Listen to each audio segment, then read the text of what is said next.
एक छोटे से गांव में एक आदमी था जिसका नाम था शेखर। एक मेहनती ईमानदार किसान था। उसकी पत्नी मनीषा और उसकी ज़िंदगी का सबसे महत्वपूर्ण हिस्सा थी।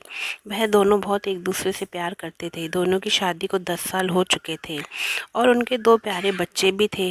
लेकिन एक दिन मनीषा को अचानक बहुत बड़ी बीमारी ने घेर लिया। शेखर ने उसे अच्छे से अच्छे डॉक्टर को दिखाया था, लेकिन सब व्यर्थ रहा।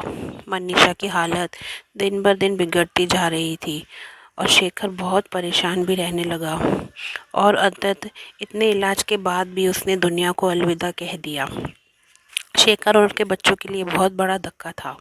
शेखर ने मनीषा की मौत के बाद अपने बच्चों का अच्छे से पालन पोषण किया।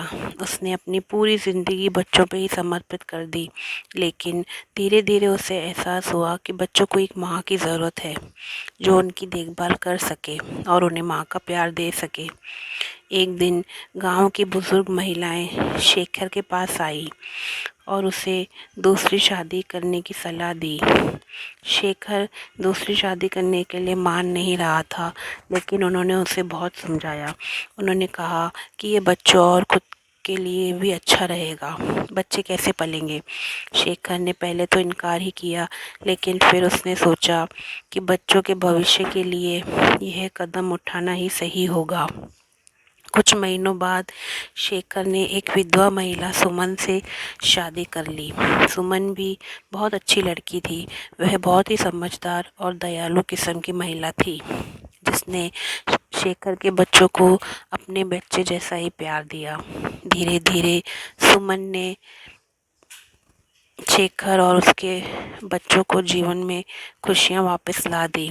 शेखर अब फिर से खुश रहने लगा और बच्चों के चेहरे पे भी मुस्कान और संतोष देखकर उसे संतोष मिलता था। उसने महसूस किया कि जीवन में कठिनाइयाँ आती हैं, लेकिन हमें उनसे हार नहीं माननी चाहिए।